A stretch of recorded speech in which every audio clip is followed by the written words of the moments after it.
Okay, so we're now going to look at multiplication using the grid method. We're going to multiply two whole numbers. We're going to go up to a maximum of 2-digit by 3-digit. If you want to look at larger numbers, then you need to look at the next level up. We're going to start with 721 by 35, and we need a grid large enough to fit all the digits. So you either do 3 rows and 2 columns to put your digits in, as I've got here, or the other way round. So let's just grab a pen and start filling in what we've got.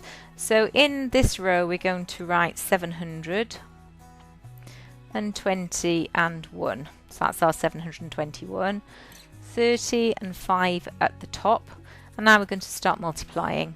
So in this cell we've got 700 times 30, 7 3s are 21. We've got 1, 2, 3 placeholding zeros to write on the end. In this cell we're doing 20 times 30, 2 3s are 6, followed by 2 placeholding zeros. And in this final cell here in this column we've got 1 times 30, which is just 30. Just write that in. Over here we've got 700 times 5, 7 5s are 35, and we have 2 placeholding zeros that we need to put in for the 700. In this cell we have 20 times 5, 2 5s are 10, followed by 1 placeholding 0. In the bottom cell, just 1 times 5.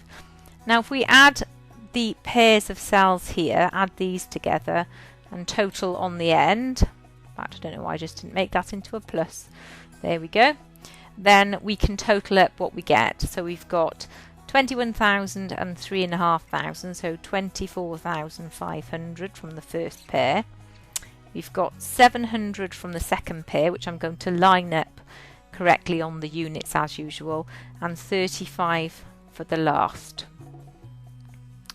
And if I total those up, we get 5 units, 3 tens, 1200, so put the 2 down and carry the 1, 5 thousands and 2 tens of thousands. So the answer to this calculation, this product, is 25,235. Let's have a go at another one. 96 times 21, so slightly smaller this time, but again we need a grid that will actually match the sizes of the numbers that we've got. So we've got 96 times 21. I'm going to write the 90 here and the 6 for 96. And the 20 and 1 across the top. Doesn't matter which way round you write these, both will fit either way round. So in this cell we want 90 times 20, so 9 2s are 18, followed by a placeholding 0 for each of these, 90 and 20, so 1800 is what we've got. In this cell 6 times 2 is 12, followed by 1 placeholding 0. Over here in this final column we've got 90 times 1 and 6 times 1. So they both remain the same, 90 and 6. And again, we can add across and get totals on the end. So we've got 1890 and 126. And adding those together gives us 6 units. 11 tens, 1 down, carry the 1. 8 and 1 is 9, and the one we carried is 10. 0 down, carry a 1. 1 and the one we carried is 2. So the answer to this one is 20,016. Let's do another one. 852 times by 34. So we want 3 rows and 2 columns this time, just like the first question.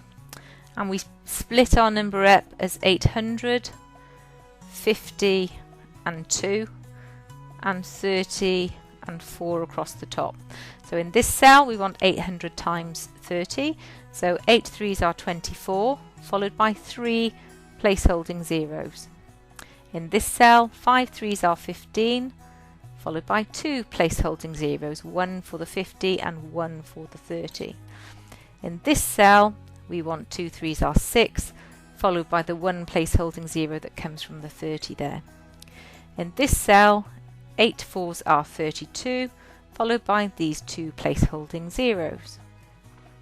In this cell 5 4s are 20, with the placeholding 0 on the end, and finally in the bottom corner 2 4s are 8. And again we add up across and get some subtotals.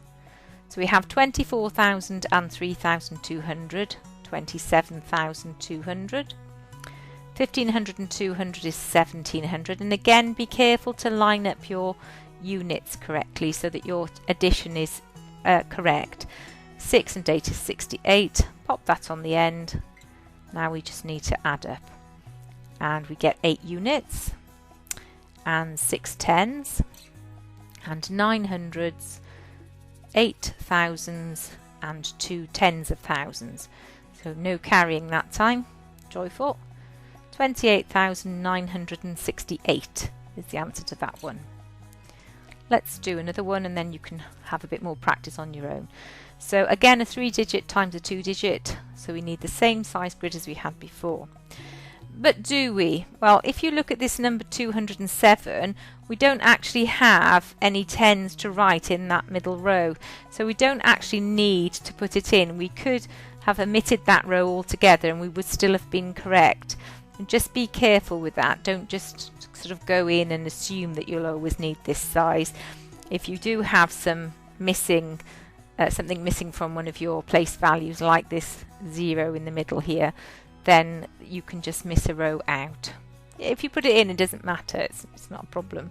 Just have extra cells, that's all. Anyway, now that we've discussed that, let's go and fill in the bits that we do need. So this is a cell that we need to work out. So we do 2 times 5 is 10. Work out how many zeros on the end. 1, 2, 3 placeholding zeros. So we've got 10,000. In this cell, we'll go cross for a change. We've got 2 4s are 8, and we need 2 placeholding zeros. Down here at the bottom, 7 5s are 35, with a placeholding 0 on the end, and in the bottom corner, 7 4s are 28. Let's add across and total. 10,800 is 10,800. 350 and 28 is 378. And we've got to total 2 figures this time. So 8 units, 7 tens, and 8 and 3 is 11. 1 down, carry the 1. 0 and the 1 we carried is a 1. And the 1 on its own at the beginning stays as is. 11,178. Okay, super. So just be careful with those grid sizes. They aren't always what you think they're going to be. Here are some for you to have a go at. I'm going to bring up the answers shortly, so if you want to have a go at these in your own good time, then please pause the recording and then restart when you're ready to check. If you don't wish to restart the video, if you want to stop it now, you can of course check your answers with a calculator. And here are the answers now.